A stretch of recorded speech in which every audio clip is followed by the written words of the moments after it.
Assalamualaikum warahmatullahi wabarakatuh. Materi kali ini masih merupakan kelanjutan dari materi mengenai analisis jalur. Di materi sebelumnya kita sudah sampai pada bagaimana cara menuliskan teori, model teorinya ya, model teori dari hubungan antara variabel manifest itu dengan menggunakan persamaan matriks ya, atau juga bisa menggunakan sehimpunan persamaan regresi. Nah, di sini di dalam materi kali ini kita akan coba menguraikan bagaimana bentuk struktur dari kovarian matriks untuk model jalur ya. Jadi kembali lagi kita mereview ya, kembali lagi ke konsep hipotesis fundamental dari SEM ini juga bisa kita terapkan ke dalam analisis jalur. Jadi mengingatkan kembali, misalkan kita punya suatu matriks kovariansi populasi yang dinotasikan dengan sigma, di mana matriks kovariansi populasi ini melihat kovarians atau hubungan antara variabel eksogen dan juga variabel endogen. Dan matriks kovariansi ini untuk yang populasi bisa kita tuliskan dalam bentuk matriks seperti yang dituliskan di dalam pada slide di sini ya. Jadi matriks kovarian populasi ini sebenarnya terdiri dari 4 submatriks ya. Jadi kita bagi menjadi 4 submatriks, di mana submatriks pertama ini menyatakan kovariansi di antara variabel endogen. Kemudian di submatriks yang di kiri bawah ini menyatakan kovariansi antara variabel endogen dan variabel eksogen ya. Dan karena kovariansi ini simetris, jadi diagonal bawah itu akan sama dengan diagonal atas. Kemudian yang ada di sisi kanan bawah, submatriks berikutnya ini menyatakan kovariansi di antara variabel eksogen ya. Nah, di dalam hipotesis fundamental SEM ya, di sini kita berhipotesis bahwa matriks kovariansi populasi sigma ini bisa kita nyatakan sebagai fungsi dari parameter model theta ya. Jadi si sigmanya ini bisa kita tuliskan sebagai matriks kovariansi yang merupakan fungsi dari parameter model theta. Dan sigma theta ini kan kita sebut sebagai model imply covariance matrix atau model kovariansi matriks tersirat. Nah, sekarang kalau kita sudah bisa mendefinisikan atau menspesifikasi bentuk dari model jalur ya dengan persamaan regresi ataupun persamaan matriks, nanti bisa kita turunkan bagaimana sih bentuk matriks kovarian tersiratnya ya, atau bagaimana bentuk dari sigma. Jadi sekedar mengingatkan kembali kenapa di sini yang harus kita analisis adalah matriks kovarians, karena SEM ini kan memang idenya adalah, atau istilah lain dari SEM itu kan disebut juga sebagai model struktur kovarians ya. Jadi yang kita analisis adalah matriks kovarians. Jadi dengan kata lain nanti yang menjadi input data itu adalah nilai kovariansi di antara variabel endogen dan variabel eksogen ya. Jadi input datanya bukan berupa data mentah seperti halnya ketika kita melakukan analisis model linear ya. Jadi di sini berbeda, inputnya nanti berupa data-data yang merupakan hasil kovariansi di antara variabel X dan Y. Model jalur itu kan sudah sempat kita bahas bahwa persamaannya bisa kita tuliskan dalam bentuk matriks seperti ini ya. Y sama dengan BY. B-nya ini menyatakan matriks dari koefisien regresi antara variabel endogen dengan endogen, sedangkan gamanya ini adalah matriks koefisien regresi antara variabel eksogen dengan endogen ya.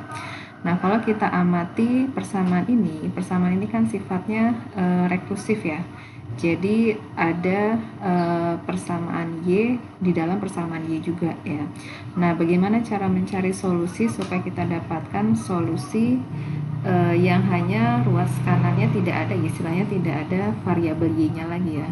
Jadi kalau kita pindah ruaskan ya, persamaan yang ada vektor Y-nya ke sebelah kiri ya, kemudian kita lakukan operasi aljabar biasa ya, kita peroleh Y sama dengan 1 minus B inverse ya, dikali gamma X ditambah zeta ya. Nah, persamaan ini ya dimana yang sudah kita cari solusinya untuk vektor Y, persamaan ini kita sebut sebagai persamaan reduced form ya, persamaan yang sudah direduksi. Jadi persamaan reduced form ini adalah sistem persamaan yang merupakan hasil dari solusi menyelesaikan persamaan dari variabel endogen ya. Jadi kalau kita amati sekarang yang persamaan di sebelah kanan itu tidak ada lagi variabel endogen ya. Jadi ini kita sebut persamaan reduced form ya. Nah, persamaan reduced form ini nanti akan berguna ketika kita mau menurunkan matriks kovariansi tersiratnya ya. Jadi yang sigma theta. Tadi kan kita tahu bahwa sigma matriks kovariansi populasi itu kan kita hipotesiskan bahwa matriks kovariansi bisa dituliskan sebagai fungsi dari theta ya, atau fungsi dari persamaan regresi yang kita teorikan di dalam model jalur ya. Kemudian kita tahu bahwa isi dari matriks kovariansi populasi ini kan isinya adalah kovariansi di antara variabel X dan juga variabel Y ya. Jadi kalau kita lihat tadi kan ada 4 submatriks di dalam matriks kovariansi populasi. Yang pertama itu adalah kovariansi di antara variabel Y ya, submatriks yang kiri atas, di mana ekspektasi Y aksen ini kan menyatakan kovariansi antara Y dengan Y ya. Bagaimana cara mencari solusi kovariansi Y dengan Y? Tinggal kita substitusi nilai Y-nya berdasarkan persamaan reduced form yang ini ya. Jadi kita ganti Y-nya dengan 1 minus B inverse dikali gamma X ditambah zeta ya. Kita ganti persamaan Y-nya ini dengan persamaan reduced form. Kemudian dengan melakukan proses aljabar, operasi aljabar biasa ya. Jadi tidak saya tuliskan langkah-langkahnya di sini. Langsung saya berikan hasilnya bahwa kovariansi antara Y dengan Y bisa kita tuliskan dalam bentuk seperti ini. Ya. Begitu juga sama ya untuk ekspektasi X, Y aksen, ini artinya mencari kovariansi antara X dengan Y. Dengan cara yang sama, Y-nya kita substitusi dengan persamaan reduced form, kita peroleh hasilnya seperti ini. Ya. Kemudian untuk X, Y aksen-aksen ini yang ada di diagonal, yang ada di non-diagonal atas ya, di bagian diagonal atas.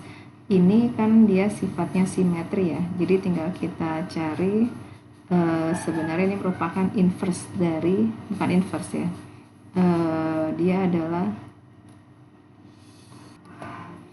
transpose ya, matriks transpose dari persamaan yang ini ya, ekspektasi X, Y aksen ya.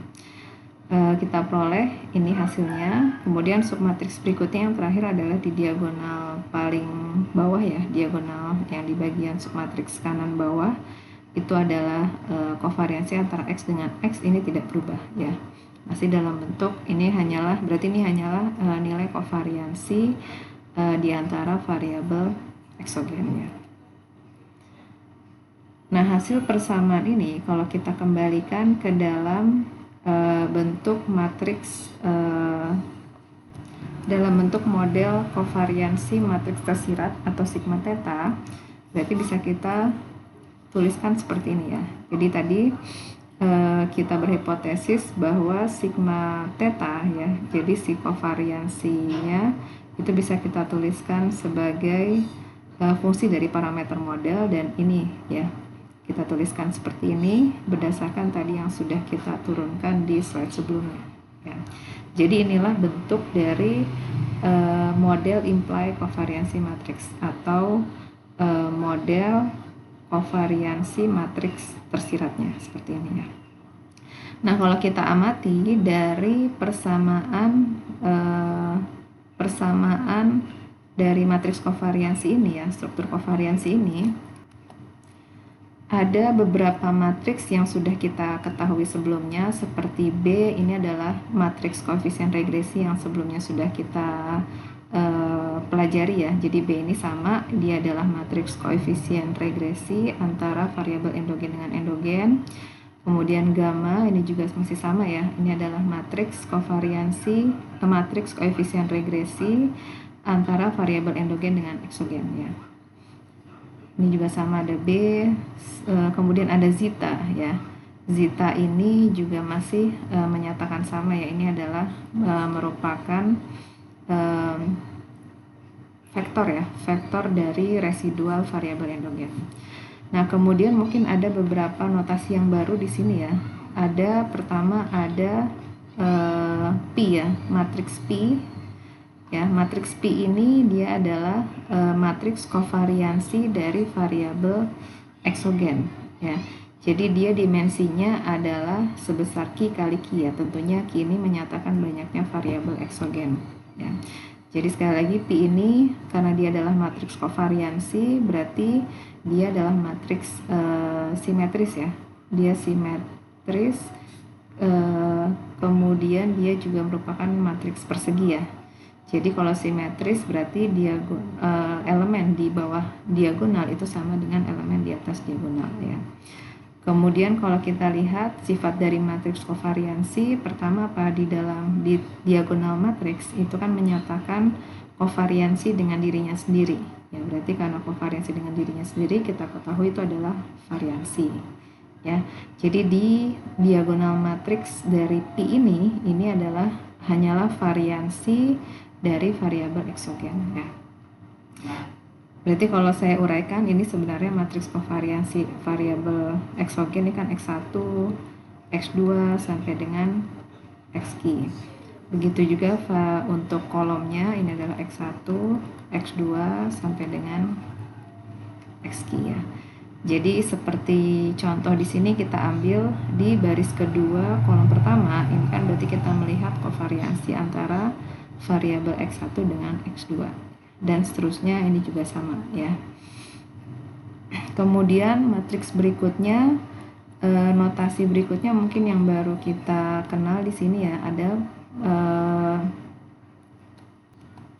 ada matriks C ya, C yang ini ya. Jadi kalau C itu menyatakan matriks kovariansi dari residual model ya, atau residualnya itu kan kita notasikan dengan zeta. Kita tahu zeta itu kan ada sebanyak variabel endogen ya, karena setiap variabel endogen kan selalu memiliki residual. Berarti banyaknya atau dimensi dari matriks kovariansi C ini dia adalah sebanyak residual yang ada di dalam model jalur, atau dengan kata lain sebanyak variabel endogennya, yaitu sebanyak P dikali P ya. Sekali lagi karena dia adalah matriks kovariansi, maka matriks C ini dia bentuknya juga persegi dan juga dia simetris ya, artinya diagonal elemen di bawah diagonal itu sama dengan di atas diagonal ya.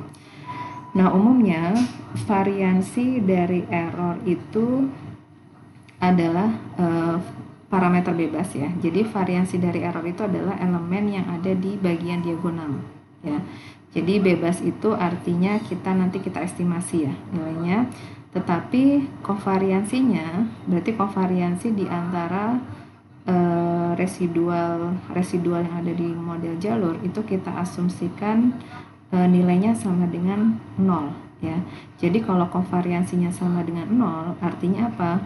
Bahwa residualnya itu tidak saling berkorelasi ya.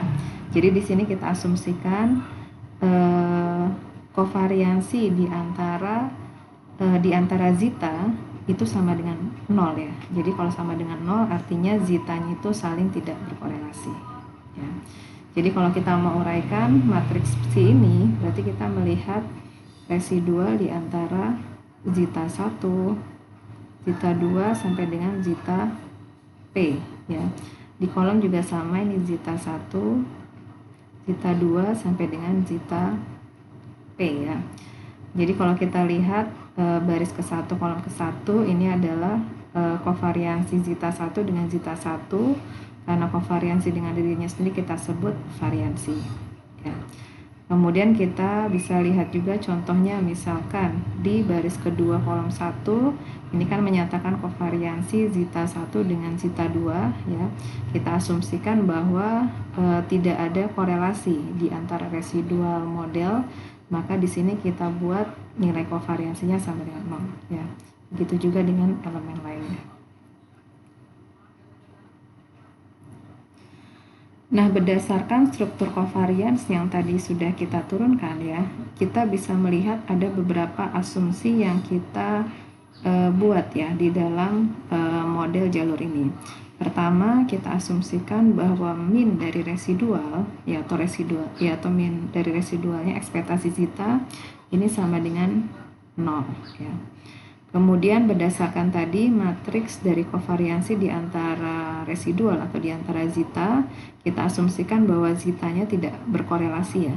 Jadi residualnya tidak berkorelasi karena tadi kita asumsikan kovariansinya sama dengan 0. Kemudian kita asumsikan juga bahwa si residual ya, residual dari variabel endogen itu juga tidak berkorelasi dengan variabel eksogen. Ya, karena tidak berkorelasi, kita asumsikan bahwa kovariansinya sama dengan 0 ya. Kemudian ada asumsi tambahan lagi di dalam model jalur ya. Asumsi yang lainnya adalah kita berasumsi bahwa modelnya itu bersifat linear dalam parameter ya. Artinya kalau kita punya persamaan regresi seperti ini, misalkan gamma 1 X1 ditambah gamma 2 X2 ditambah zeta. Di sini kita asumsikan bahwa modelnya ini linear dalam parameter. Ya, linear itu artinya parameternya itu berpangkat 1 ya. Itu yang paling mudah kita pahami maksud dari linear ya. Jadi karena parameternya ini berpangkat 1 ya, bukan berpangkat yang lainnya apalagi dalam bentuk eksponensial ya, bukan dalam bentuk non-linear, kita menyatakan bahwa persamaan ini berupa persamaan linear ya. Tapi kalau kita pakai misalkan persamaannya seperti ini, E pangkat gamma 1 X ya, kemudian ada 1 per gamma 2 X2, ini jelas tidak linear dalam parameter ya, karena kita lihat parameternya itu dalam bentuk non-linear ya, ada E pangkat gamma, ada 1 per gamma, jadi ini tidak linear ya. Tapi kalau kita punya gamma 1 X1 kuadrat ditambah gamma 2 kemudian misalkan E pangkat X1, ini juga masih linear dalam parameter ya, walaupun variabelnya ini tidak linear dalam parameter ya. Jadi ada, walaupun X1 pangkat 2 kan ini tidak linear, tapi itu tidak masalah karena yang kita lihat adalah bahwa keliniarannya itu kita pandang dalam parameter, bukan dalam variabel ya.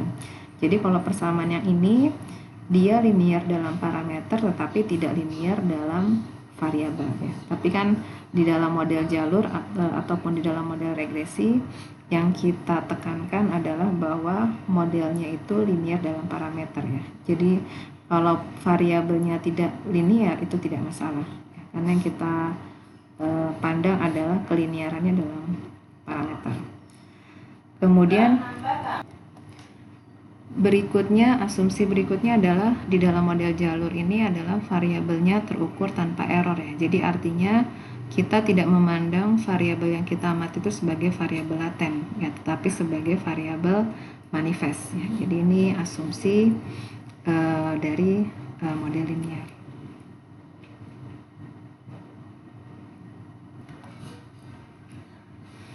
Oke, nah berdasarkan matriks yang tadi kita turunkan dari struktur kovariansi matriks ya, kita bisa lihat bahwa ada beberapa atau secara umum ada 3 jenis parameter yang kita gunakan di dalam model SEM ya, secara umum ya, atau di sini yang kita bahaskan masih dalam untuk model jalur ya. Jadi secara umum berdasarkan struktur kovariansi matriks tadi yang sudah kita turunkan ke dalam bentuk kovariansi matriks tersirat, ada 3 jenis parameter. Pertama, ada parameter bebas atau free parameter. Free parameter itu adalah parameter yang bisa kita estimasi secara bebas berdasarkan sampel data ya. Sampel datanya sampel datanya tentu nanti bukan berupa data mentah, tetapi berupa sampel dari kovariansi data ya. Jadi sesuai dengan namanya, kenapa disebut bebas? Karena parameternya itu bisa kita duga ya, atau bisa kita estimasi nilainya ya. Bisa bebas bervariasi tergantung dari sampel, berdasarkan informasi sampel data yang kita punya. Kemudian jenis parameter yang kedua itu parameter tetap atau fixed parameter. Artinya parameternya itu kita tetapkan dengan nilai tertentu ya, atau parameternya konstan yang ditetapkan oleh peneliti. Umumnya parameter konstan itu biasanya kita pakai kalau nggak kita tetapkan 0 atau nilainya 1 ya.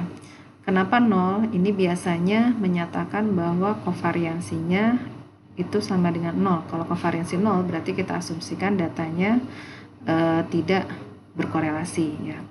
Kemudian kalau 1 umumnya ini biasanya kita mau menetapkan variansinya sama dengan 1 ya. Jadi yang umum itu biasanya penetapan parameter fixnya, tetapnya itu kalau nggak 0 atau 1. Bisa juga itu kita buat 2, 3 itu juga tidak masalah ya. Tetapi angka yang tidak umum seperti ini biasanya harus berlandaskan teori yang ada ya. Jadi kalau kita mau menetapkan nilainya sama dengan 100 ya itu juga silakan, tetapi tetap harus sesuai dengan teori yang ada. Kemudian jenis parameter yang ketiga itu ada yang disebut sebagai constraint.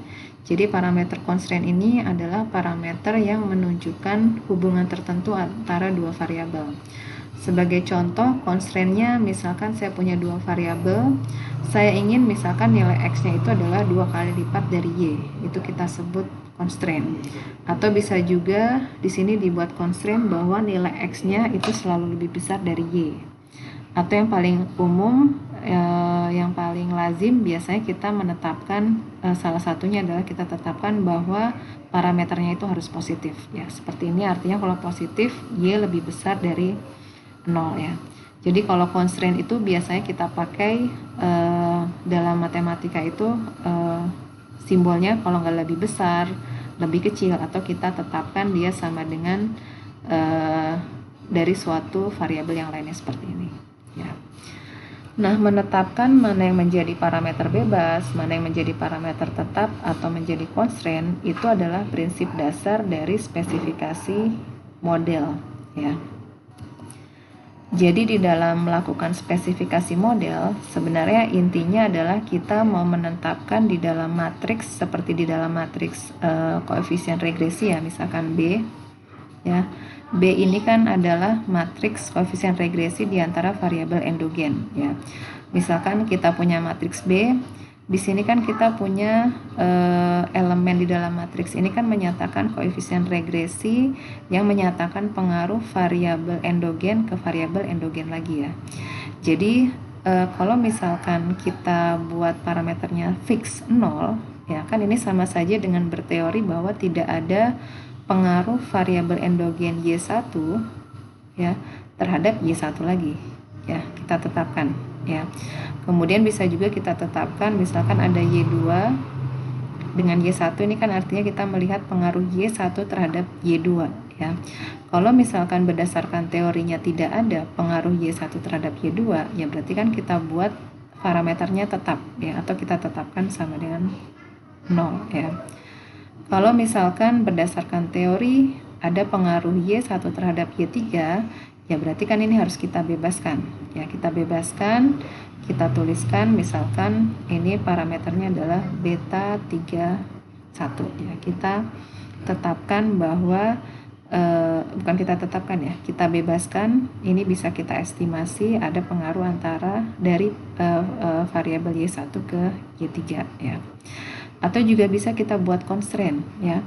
Misalkan saya berteori bahwa besarnya pengaruh Y1 terhadap Y3 itu sama dengan besarnya pengaruh Y2 terhadap Y3 ya.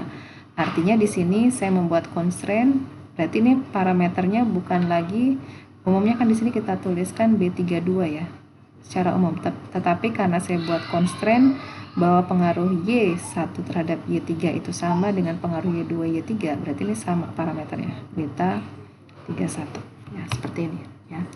Jadi ide dari penetapan ya, apakah kita mau menggunakan parameter parameter bebas, tetap atau constraint, idenya adalah ini kembali ke melakukan spesifikasi model ya.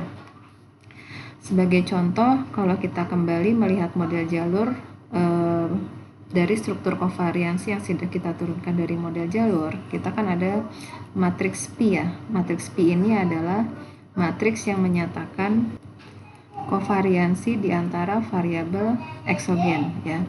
Kalau kita lihat semua parameternya, jadi kalau kita kembali ke matriks P ya, matriks P ya, matriks P ini kita bisa lihat ya bahwa semua parameternya ini adalah parameter bebas ya, karena tidak kita tetapkan ke nilai tertentu atau tidak kita buat constraint dengan nilai tertentu ya. Jadi semuanya ini adalah parameter bebas.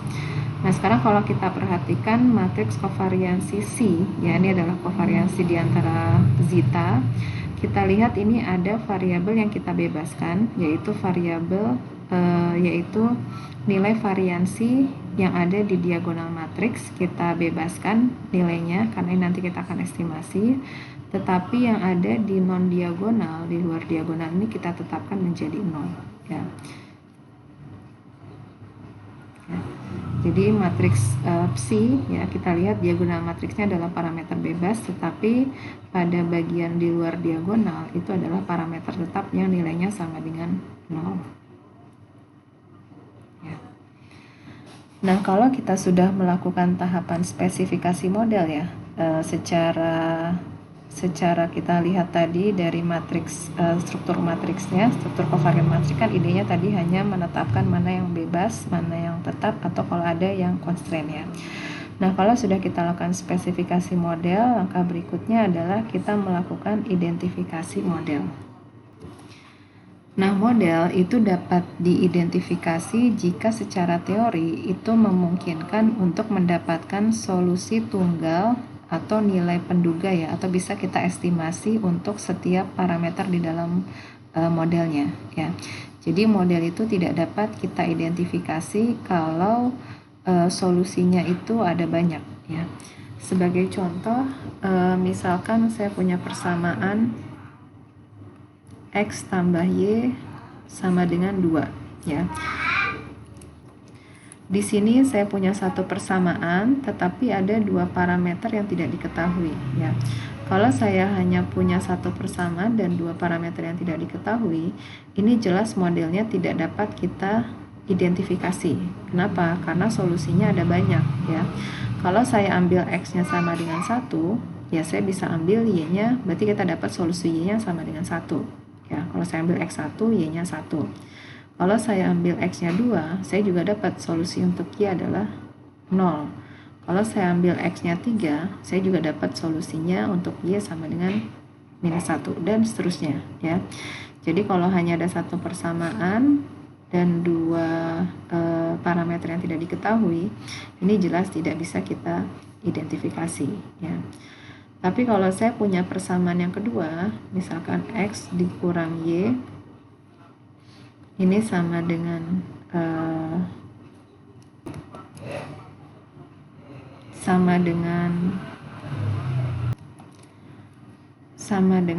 ya. Di sini kan berarti saya punya dua persamaan dan dua parameter yang tidak diketahui. Ya, jadi kalau saya punya kasus seperti ini, tentu kita bisa dapatkan solusi tunggal ya. Jadi kalau kita lakukan eliminasi ya, ini sama dengan 2. Kan kita peroleh, ini kita tambahkan ya, kita punya 2X sama dengan 6, berarti X sama dengan 3 ya. Kalau X sama dengan 3, berarti kita punya Y-nya sama dengan minus 1 ya. Jadi kalau saya punya dua persamaan dan dua parameter yang tidak diketahui, kita bisa dapatkan solusi tunggal ya, ada solusi tunggal untuk sistem persamaan ini ya. Nah, sekarang bagaimana kalau saya punya persamaan ketiga, misalkan 2X ya, misalkan 2X ditambah Y sama dengan 3 ya. Jadi sekarang saya punya 3 persamaan, tetapi hanya 2 yang tidak diketahui parameternya. Nah, untuk sistem persamaan seperti ini juga kita bisa dapatkan solusi yang paling mendekati, di mana solusi tersebut mendekati dari ketiga sistem persamaan yang saya berikan seperti ini, ya. Jadi idenya sama seperti yang saya ilustrasikan di sini. Nah, untuk melakukan identifikasi model, ya, untuk di analisis jalur, ya, ini identifikasinya berkaitan dengan perhitungan nilai derajat kebebasan, ya, atau DF atau degree of freedom, ya. Nah, ini kaitannya sama, ya, dengan cara menghitung banyaknya persamaan, ya, banyaknya sistem persamaan, ya, banyaknya sistem persamaan dikurangi dengan banyaknya parameter yang tidak diketahui, ya. Jadi ini kalau di dalam model SEM atau di sini kita bahas analisis jalur, ini kita sebut sebagai degree of freedom, ya. Kalau banyaknya persamaan itu sama dengan banyaknya parameter, tadi kan sesuai dengan ilustrasi yang saya berikan di sini, kalau persamaannya 2, parameter yang tidak diketahui 2, ini kan kita dapat berarti derajat kebebasannya 0, ya, artinya kita bisa mendapatkan solusi tunggal. Nah, kalau banyaknya persamaan, ya, atau DF-nya itu lebih besar dari 0, atau dengan kata lain banyaknya persamaan itu lebih besar daripada banyaknya parameter, ini juga bisa kita dapatkan solusinya, ya, kita dapatkan solusi yang paling mendekati ketiga sistem persamaan tadi. Nah, tetapi kalau persamaannya itu lebih sedikit dari parameter, jelas tidak bisa, ini kalau lebih kecil dari 0, ya, ini jelas tidak bisa kita dapatkan solusi tunggal, ya. Seperti ilustrasi yang saya berikan di sini, kita bisa dapatkan solusi yang banyak, ya. Nah, di dalam model jalur yang disebut sebagai banyaknya persamaan, ini adalah banyaknya persamaan di dalam model kovariansi matriks tersirat, ya. Jadi di dalam sigma theta, ya. Di dalam sigma theta ini kan ada banyak persamaan yang merupakan fungsi dari parameter theta, ya. Nah, banyaknya persamaan itu kan tergantung dari banyaknya variabel endogen dan variabel eksogen di dalam struktur kovariansi matriksnya, ya, karena kan sigma theta itu sama dengan sigma, ya.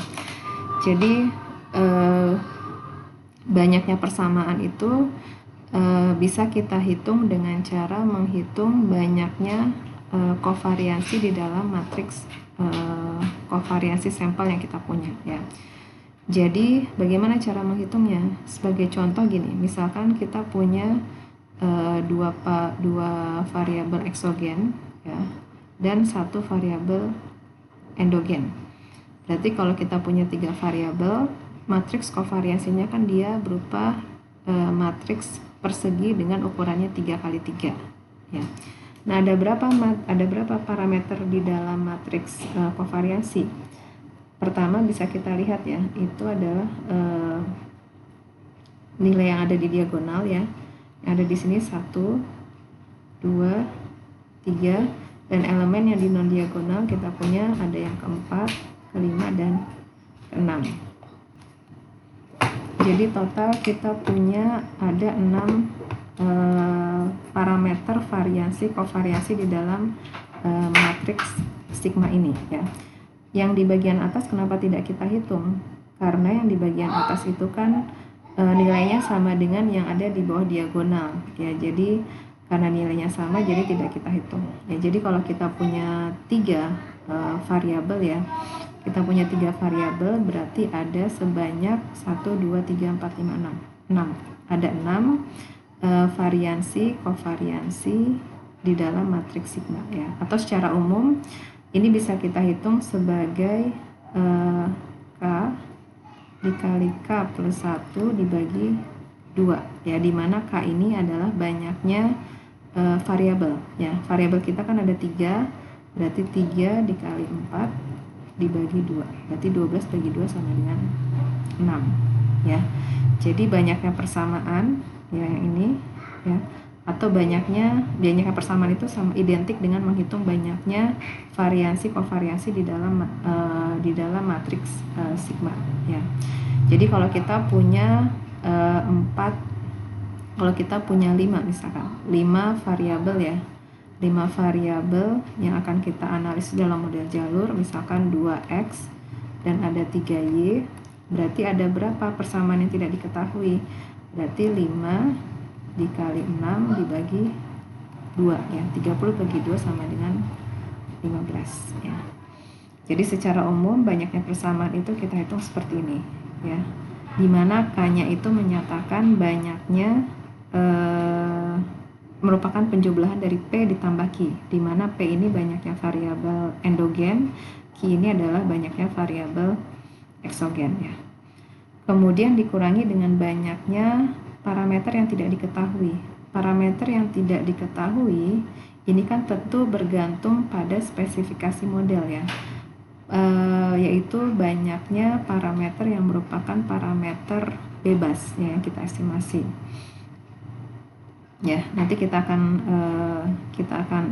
akan ilustrasikan bagaimana cara menghitung banyaknya parameter yang tidak diketahui R ini. Ya, jadi idenya sama ya.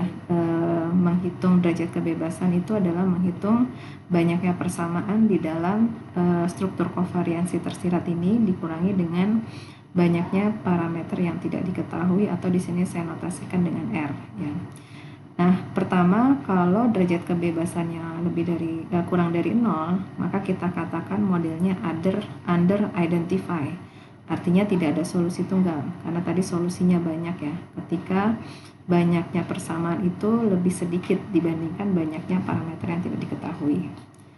Nah, kalau banyaknya persamaan sama dengan banyaknya dengan parameter yang tidak diketahui, atau df-nya sama dengan 0, maka kita katakan modelnya dapat diidentifikasi, atau kita sebut just identify ya. Nah, walaupun modelnya itu dapat diidentifikasi, tetapi kita tidak bisa melakukan goodness of fit test terhadap model ya ketika df-nya sama dengan 0. Karena kalau df-nya sama dengan 0, modelnya itu pasti fit ya. Ini model selalu fit ya kalau df-nya sama dengan 0. Jadi kita tidak bisa melakukan evaluasi apakah modelnya itu cocok dengan data atau tidak ya, karena selalu fit modelnya. Nah, yang kita harapkan nanti ketika melakukan identifikasi model, kita harapkan df-nya itu selalu lebih besar dari 0 ya. Jadi modelnya ini kita katakan over identify ya. Jadi kalau over identify, nanti kita bisa melakukan evaluasi atau melakukan goodness of fit test untuk mengkaji apakah model yang kita teorikan itu didukung oleh data atau tidak ya. Nah, sebagai contoh, ini saya punya model jalur yang disebut dengan union sentiment ya. Ini model yang pernah saya berikan pada pertemuan sebelumnya, di mana di sini kita melibatkan ada 5 variabel ya, di mana 2 x1 x2 adalah variabel eksogen, sedangkan y1 y2 y3-nya ini adalah variabel endogen ya. Kemudian karena di sini nah sekarang kita coba identifikasi dulu ya. Pertama, identifikasi kita tentukan berapa nilai df-nya ya. Pertama, menentukan nilai df, kita harus tentukan dulu ada berapa banyaknya persamaan yang ada di dalam matriks sigma theta ya. Nah, banyaknya persamaan itu tergantung dari banyaknya variabel yang kita gunakan ya. Karena kita punya 5 variabel, berarti banyaknya persamaan adalah 5 dikali 6 dibagi 2 sama dengan 15 ya. Jadi kita punya 15 variansi dan kovariansi di dalam matriks kovariansi sigma ya. Kemudian untuk menentukan df-nya ya, melakukan identifikasi, kita harus menghitung ada berapa nilai r-nya ya. R ini menyatakan banyaknya parameter yang tidak diketahui di dalam model jalur yang kita teorikan ya. Nah, di dalam model jalur ya, berdasarkan struktur kovariansi yang sudah kita turunkan, struktur kovariansinya itu kan terdiri dari 4 matriks utama ya. Pertama ada matriks B ya, kemudian ada matriks gamma. Ini adalah B ini koefisien regresi antara variabel endogen, gamma ini adalah matriks koefisien regresi antara endogen dengan eksogen ya. Selain beta dan gamma, struktur matriks kovariansi tersirat itu juga kita harus mengidentifikasi ada matriks kovariansi di antara variabel eksogen yaitu P, dan ada matriks kovariansi di antara variabel residual zeta atau kita sebut C ya, matriks kovariansinya kita sebut C ya. Nah sekarang kalau kita kembali mereview ya berdasarkan matriks kovariansi B dan matriks kovariansi gamma untuk model union sentimen, ini kan sudah kita turunkan sebelumnya ya. Berarti untuk matriks koefisien regresi B kita punya 3 parameter ya, beta 21, 31, 32, ada 3. Kemudian kita punya matriks koefisien regresi gamma, ini juga ada 3 parameter, ada gamma 12, gamma 22, sama gamma 31. Berarti kita punya 3 ya. Berarti sampai saat ini kita punya sebanyak 6 parameter yang tidak diketahui ya. Tapi kita kan belum selesai karena struktur kovarians itu kan juga memuat matriks kovariansi psi dan juga matriks kovariansi ini P ya, kovariansi P dan matriks kovariansi psi ya. Nah, kalau kita lihat matriks kovariansi P ya, ini kan matriks kovariansi di antara variabel eksogen ya. Variabel eksogennya kan ada 2, berarti matriksnya ini ukurannya 2 kali 2. Ada berapa banyak parameternya? Ada sebanyak 3 ya, 1, 2, 3 ya. Yang di sini tidak kita hitung karena kan simetris, nilainya sama dengan yang ada di bawah diagonal matriks ya. Berarti kita punya 3. Kemudian yang terakhir kita punya matriks psi ya. Matriks psi ini adalah matriks kovariansi untuk residual ya. Yang ada di bawah diagonal kan nilainya 0 karena kita asumsikan bahwa residualnya tidak berkorelasi ya. Jadi yang ada hanya parameter yang ada di tengah diagonal matriks ya, yaitu variansi dari zeta. Ada berapa parameter bebasnya? Ada sebanyak 3 ya. Berarti kita punya 4 matriks utama, masing-masing kita hitung ada berapa parameter yang bebas. Ada 3 dari B, 3 dari gamma, 3 dari P, dan 3 dari C. Berarti total ada 12 ya, 6 tambah 6, 12 ya. Jadi R-nya ada sebanyak 12 ya. Jadi model terdiri dari 12 parameter dengan perincian tadi ya, yang sudah saya jelaskan. Ada 6 koefisien regresi, 3 dari matriks P dan 3 dari matriks C ya. Jadi tinggal kita hitung. Tadi kita punya persamaannya ada 15 dikurangi dengan banyaknya parameter tidak diketahui atau parameternya 12, berarti kita punya DF-nya sebanyak 3 ya. Karena lebih besar dari 0 berarti ada solusi ya dari model yang kita buat di sini ya. Jadi kita sebut karena lebih besar dari 0 DF-nya kita katakan modelnya over identify ya. Oke, kita lanjutkan lagi, saya ilustrasikan lagi contoh berikutnya. Misalkan masih menggunakan model union sentimen yang sama, cuman misalkan saya berteori bahwa ada hubungan ya antara residual dari variabel endogen Y2 dan variabel endogen Y3. Jadi dari model union sentimen tadi saya tambahkan anak panah 2 sisi ya. Anak panah 2 sisi di sini artinya saya berteori ada hubungan atau ada korelasi antara zeta 2 dengan zeta 3 ya. Nah, kalau saya tambahkan ada satu hubungan ya antara residual variabel endogen di sini, apa yang berubah dan bagaimana dengan DF-nya? Apakah modelnya tetap dapat identifikasi atau tidak ya. Pertama, untuk melihat apakah modelnya dapat diidentifikasi, tadi kita harus hitung dulu banyaknya persamaan ya. Banyaknya persamaan itu kan tetap bergantung pada banyaknya variabel ya. Variabelnya tidak berubah, tetap 5, berarti kita punya 15 persamaan atau 15 variasi kovariansi.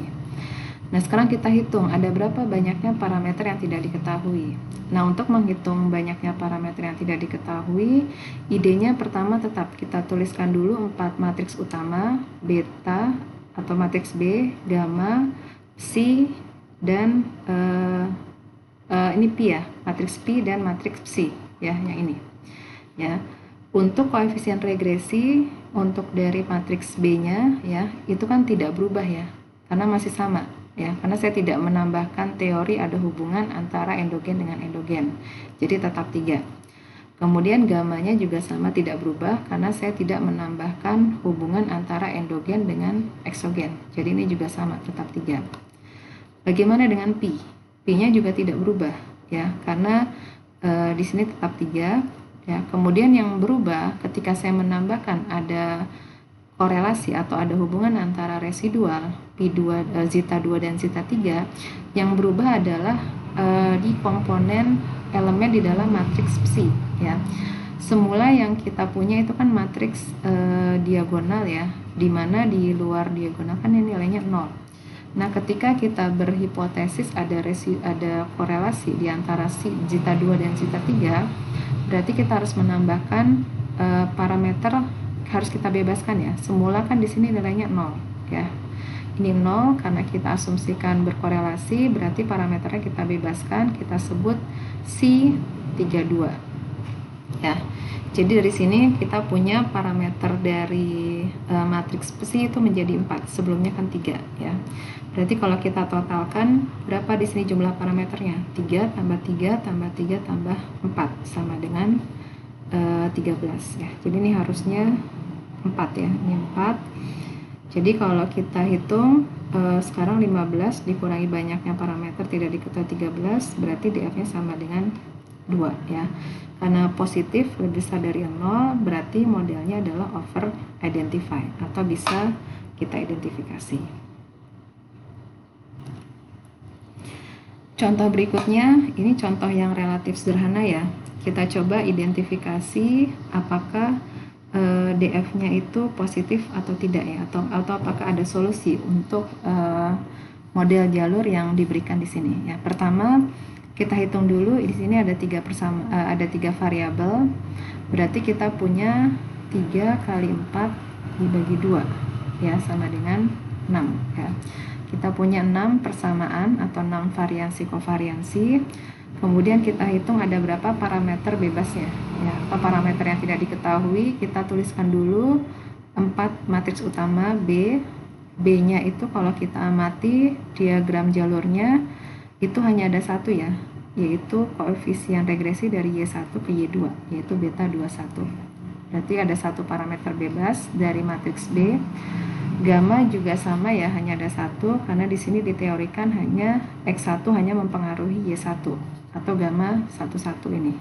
Berarti kita punya satu parameter bebas dari matriks gamma.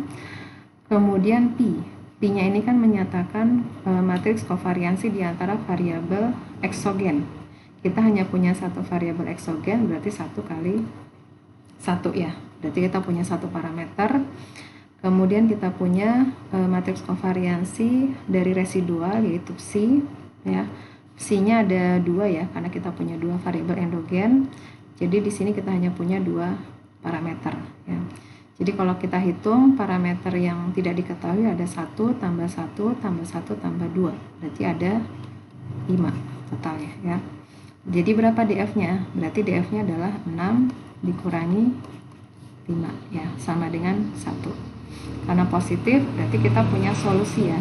Solusi dari model yang diberikan di sini ya, atau kita katakan over identify.